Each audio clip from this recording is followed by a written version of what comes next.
Your mind is like always going. Does it shut off? Do you No, do you know it how never to shut does. it off? It's always, but that's why I like being busy, because if I'm not busy, then anxiety is just like, oh, hey, bud. Do you struggle? Yeah, do you struggle? So that's my thing. I was gonna say, if I had my build out on like the comedy side and like the way my brain works and shit like that, with his non-likelihood to fall to the anxiety of this world, because he's so headstrong, I literally would be the number one like in the world, like dead serious. Like he's so driven and so headstrong. I have these nerves that I'm still conquering in a lot of ways. How have you struggled that at all? What was it like the first time you went on stage? Like, I mean, dude, you have fucking tremendous head strength. It's, thanks, bro. Insane, Thank you, man. Like, I think I'm wired wrong, but in like a good way. Yeah, you know, like if you didn't do what you did, then you'd be fucking psycho. But but since you do all this entertainment, all this stuff, like it's the perfect head to have. Yeah. Because that's why I just try to stay busy. Because then if I overthink shit, then it's just like anxiety. And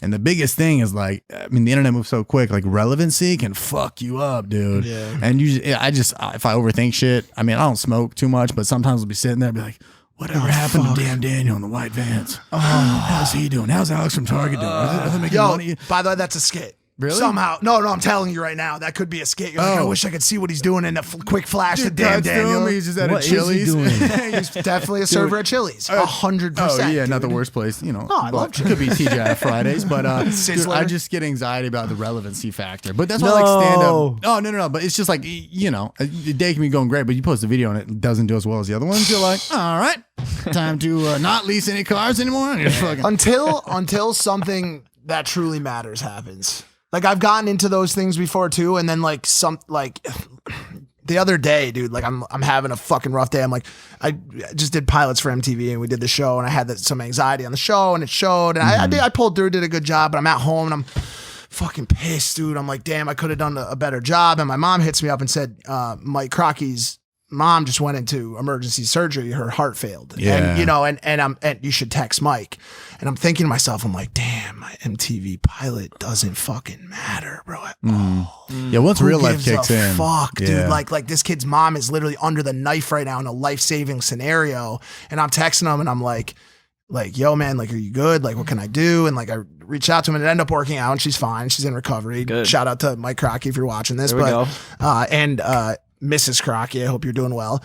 But it's crazy when you have those little anxieties. And I guess like at the end of the day, the anxiety may be the biggest first world prob in the world. Yeah, the way that we experience it. And this is from someone who suffers from it. And I talk about it quite a bit. And I feel for those others that suffer from it. But like, there's people in Somalia who are worried about their children getting killed. Yeah, and like, dude. it's like, perspective may be one of the biggest ways to perspective's kill anxiety. If you could wrangle it. I'm just not very good at it. No, you take a step out of your own mind and be like, oh, that's what's really going on. Fast. It's coming from someone who does that. That's all I do. Yeah. That's also really, really hard. If you really do have anxiety, bro, like it's so hard, that's dude. that's next to impossible. Yeah. I want to hit on the relevancy. That I hate that word. First off, I fucking hate it. It's so lame. I understand I think anxiety caused by relevance is probably the most toxic feeling that any creator can understand. Because like I had a point where also, you know, I'd post and it didn't get the amount of likes or engagement that I thought it would. It would fuck me up. I know it shouldn't, but it does. Yeah,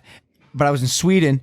I think you were there, Andre. I was in Sweden, and we took a picture that didn't get a lot of engagement, but it was a sick picture. And I knew it was. And I knew it was. And I was like, black and white photo of you at dinner. Yes. I was like, well, what time is it in the U.S.? Is it not fucking peak? Exactly. So you're factoring everything in. Exactly. So at first I was like, but something in that weird, oddly specific moment clicked where I was like, no, this is a fucking dope piece of work. And although not everyone is appreciative of it, I know it is, and I'm proud of it. So as long as you can start making things and keep making things that you're proud of, bro, you should never have that feeling. I haven't had that feeling in forever. That's great. That's fucking awesome. And then a leprechaun jumped off the roof and said, "You pass. You pass this level." Yes, yeah, I leveled up. Bro. Yep. I evolved. Yep. I think the envy there lies in people who make their living and operate on a craft that is not social media. Yeah. And you look at these people who are musicians, right? Or they're fucking athletes or actors, like in the traditional world, and they're posting pictures of like,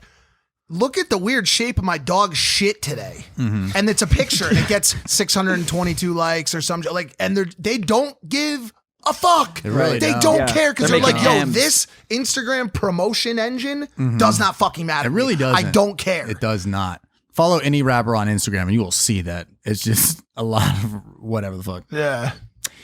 Honestly, though, let me merge the two conversations. Sure. Perspective here, because I was also worried about the relevancy thing. And I've said this before, bro. Look at some of the biggest artists in the world and go look at their engagement on Instagram. It's not that good. No, It's not that Bad. good. Tyga, Downright bad. I'll use Tyga as an example. I always go to him. Bro, 20 million followers, maybe 1 to 3% engagement, depending on what the post is. It's not great, but also the man is selling out huge shows. Yeah. So like, at what point are these arbitrary numbers on social media actually telling you anything about who you are and what you provide? Yeah. Like, I'm sure you could sell out a show, any comedy show, in probably anywhere in the world, especially a college town. Oh yeah.